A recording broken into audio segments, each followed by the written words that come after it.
might have seen on MSA. Wanna know why? 'Cause it has a ghost in it. I'm Beatrix. And unlike other kids who are born crying, I was born smiling. Yep, and that sort of freaked out my mom and the doctors. Come on, little angel, it's time to cry. But instead, I cooed and laughed. Mom had so much fun playing with me and making me beatbox. That's the reason she named me Beatrix. Needless to say, growing up, I had a great life, and my parents absolutely adored me. They made me feel like I was the center of their universe, especially Dad. We were like two birds of a feather. He was an amazing singer and owned a studio. He often took me there, and I was always in awe of the place. Daddy, can I be a singer too when I grow up? You already are, kiddo. In fact, you're so good, you even make crying sound like a melody. I always thought that nothing would ever break us apart and our family would stay together forever. I was so wrong. One day, Dad told Mom he had taken on some debt and was unable to pay it back. From that day on, they started fighting over the smallest of things and soon ended up getting divorced. Dad left the city and never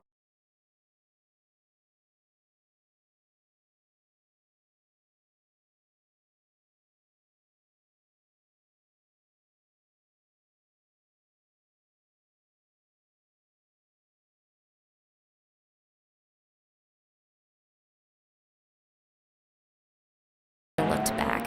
I was heartbroken and hoped he'd come back for me, but he didn't come, even on my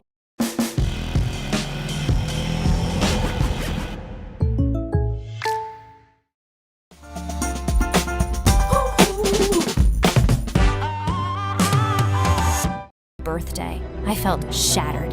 Mommy, why didn't Daddy come? He promised he'd come for my birthday. Please call him. I did, sweetheart. He must be busy. You have me. Come on, let's cut the cake. No, I want Daddy, or else I don't want this cake at all. After that day, I was asking Mom for Dad all the time, but he changed his number. And then to make things even worse, she married again. I was nervous at first when I met my stepdad, but it turned out he was an absolute gem. Not only did he paint my room in the exact color I wanted, but he also treated me to ice cream every day and spoiled me with all the things I asked for. Every night when Mom used to tuck me in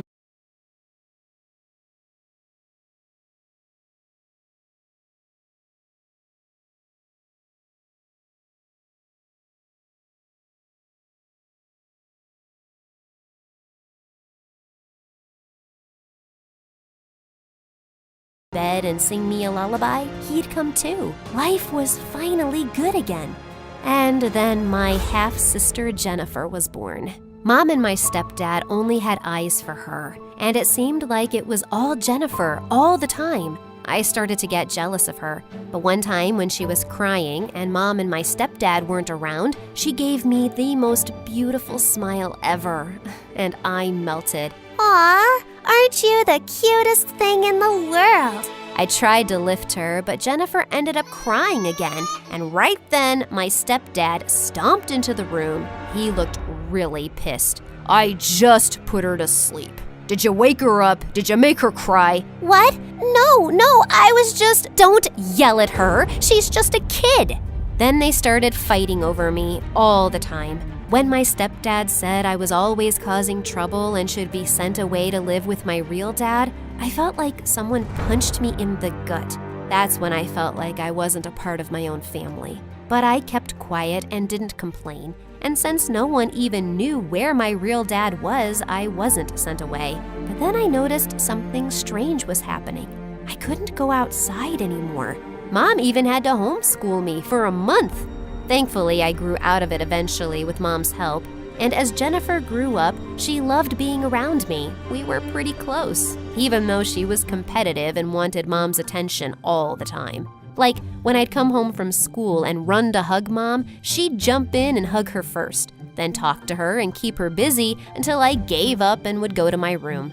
I didn't mind because she was still very small. But one day, she broke Dad's phone by accident when we were playing with it. Beatrix, please don't let them know it was me. It was an accident. Please, please, please. I don't want them to be mad at me. I couldn't see my baby sister that way, so when Mom entered the room and saw Jennifer crying, she assumed I had done something. Mom, we were playing, and I accidentally broke Dad's phone. Why can't you be more careful, Beatrix? Why are you two in his office anyway? Don't you know how angry? At that exact moment, Dad rushed in and turned as red as a fire truck. He began yelling at me and Mom. Look at what your daughter did! I told you she's only trouble!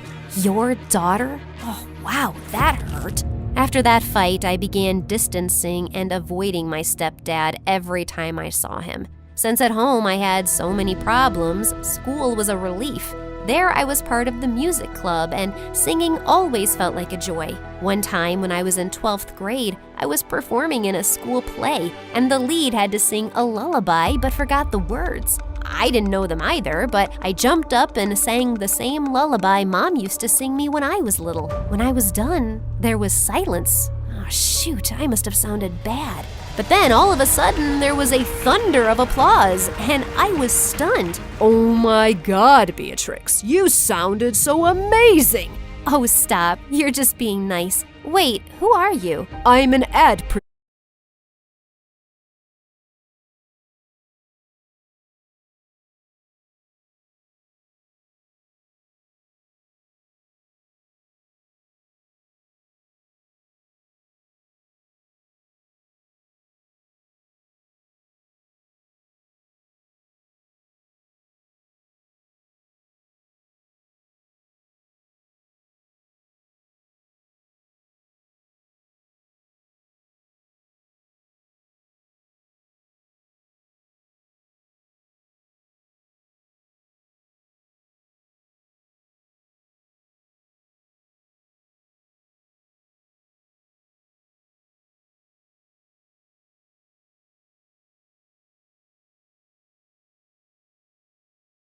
producer, and I'd like to work with you.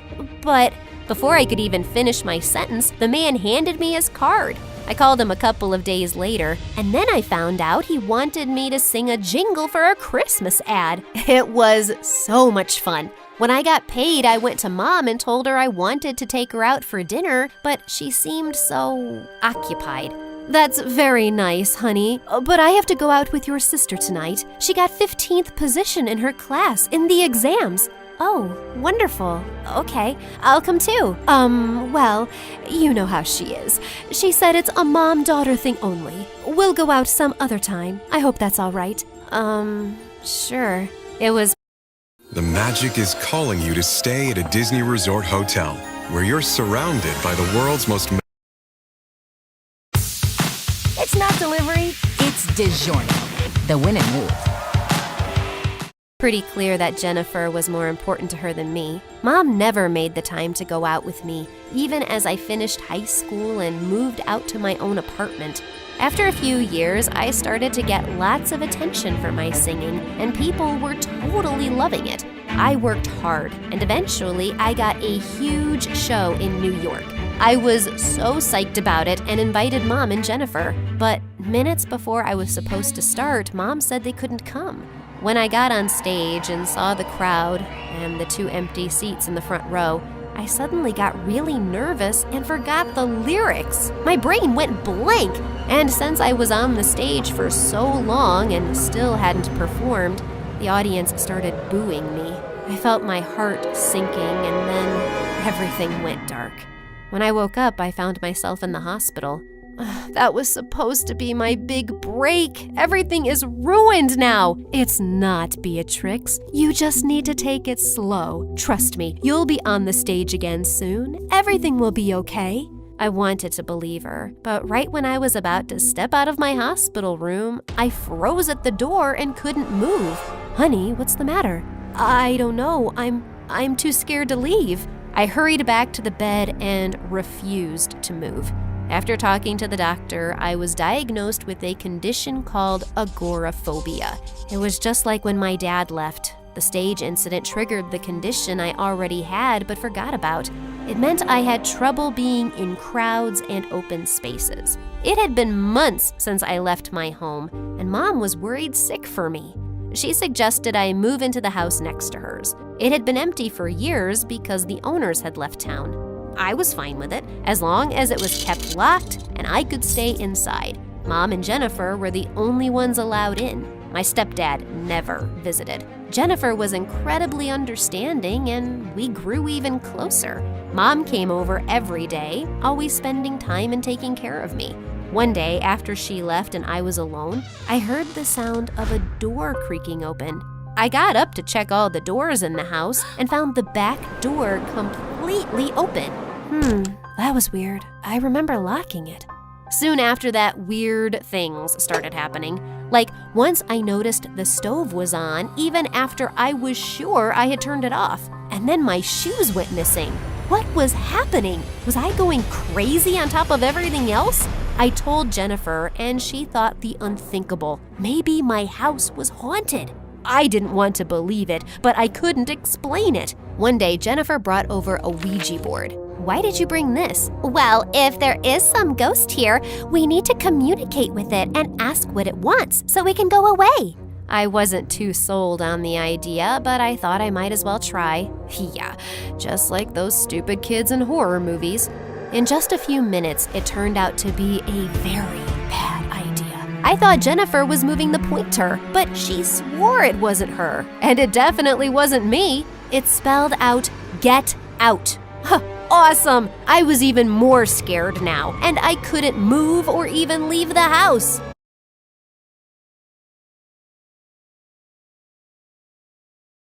I was stuck. Things died down for a little while, but one day while I was watching TV, the volume got super loud and the channel changed by itself. I was terrified and ran out of the house without thinking and immediately ran into the most beautiful delivery guy I ever saw. "Are you okay, miss? I thought maybe someone was in your house. I can check if you want." I just nodded and followed him into the house, and after 10 minutes, he assured me that no one was around.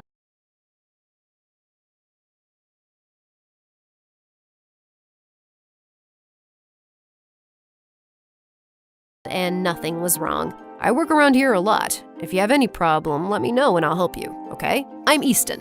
From then on, Easton came to visit me every once in a while. We would sit near my door and talk. I told him about my agoraphobia, and he would bring me things that I couldn't get for myself. He was so thoughtful and sweet. One day,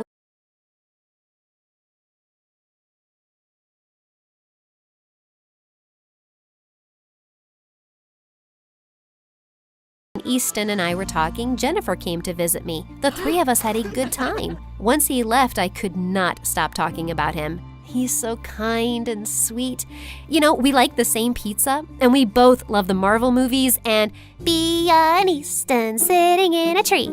Kissing. No! What are you talking about? You have a crush on him. It's so obvious. Oh no, it's true. The day Mom was supposed to meet him, I invited her and Jennifer, but he called and said he had to work late. Mom seemed disappointed. I went to get them some snacks, and when I got back, I overheard Mom and Jennifer talking, and Mom was crying. I don't know how I can help her. I've never seen her this happy. But Mom, you should know about it. That Easton does not exist. She's maybe hallucinating, going crazy. What in the chocolate fudge? Beatrix, honey, what do you mean he doesn't exist? Jen, you saw him. Bea, I'm sorry, but I didn't. I was pretending for your sake. There was no one there that day. If Easton wasn't real, then who was I texting a while back? That was me. I put in my number when you weren't looking. Could it be true? After everything, I thought maybe she was right.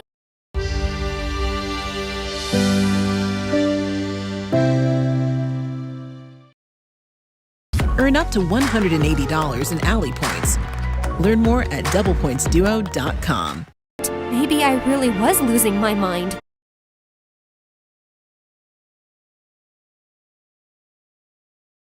Mom consoled me for hours until I finally calmed down. Then we made an appointment to meet the doctor the next day to see if I really was going cuckoo.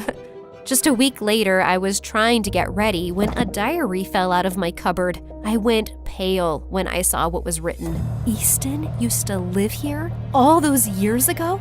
This freaked me out so much that when the doorbell rang, I screamed. I was shaking as I opened the door. But the minute I did, I went pale with fear. It was Easton, standing right in front of me. Beatrix, I'm sorry for not showing up last week. Stay away from me. Why are you haunting me? What do you mean? What's going on? You're not real. You're my imagination.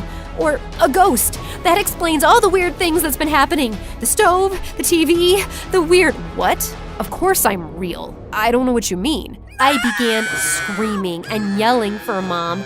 And pretty soon she rushed to me with Jennifer and stepdad following behind her. The minute they saw my frantic state, they went pale, especially Jennifer. Mom, I can see Easton, and I'm scared. I think he's a ghost.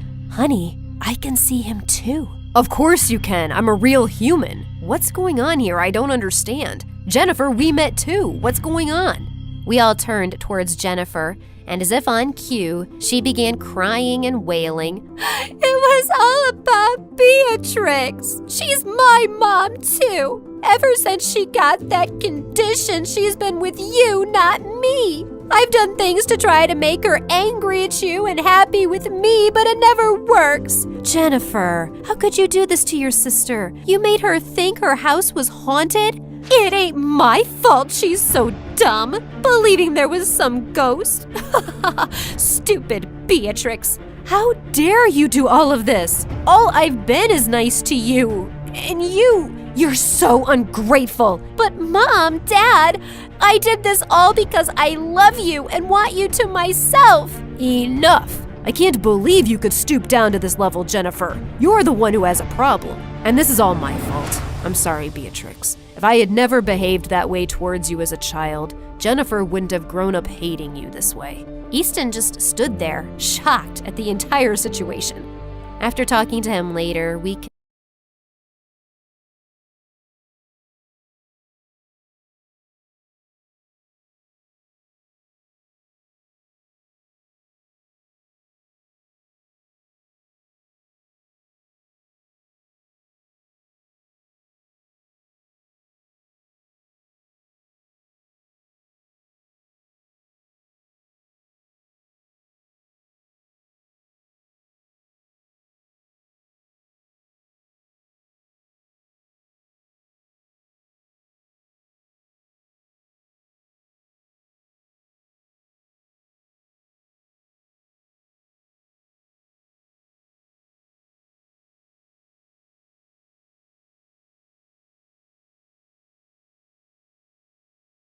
continued to stay friends. Mom and Dad helped me get through my agoraphobia and get better. Jennifer was sent away for therapy and treatment. With my parents' support, I was able to turn my focus back to music. It took a lot of hard work and dedication, but eventually I was able to start performing again. Mom, stepdad, and Easton were all there in the front row when I went on stage again. And when the show was over, Jennifer surprised me with flowers. She was finally better. I'm sorry for everything. You were always a great sister. I was selfish. No more ghost stuff? Never. Good. Let's go to my not haunted house and celebrate.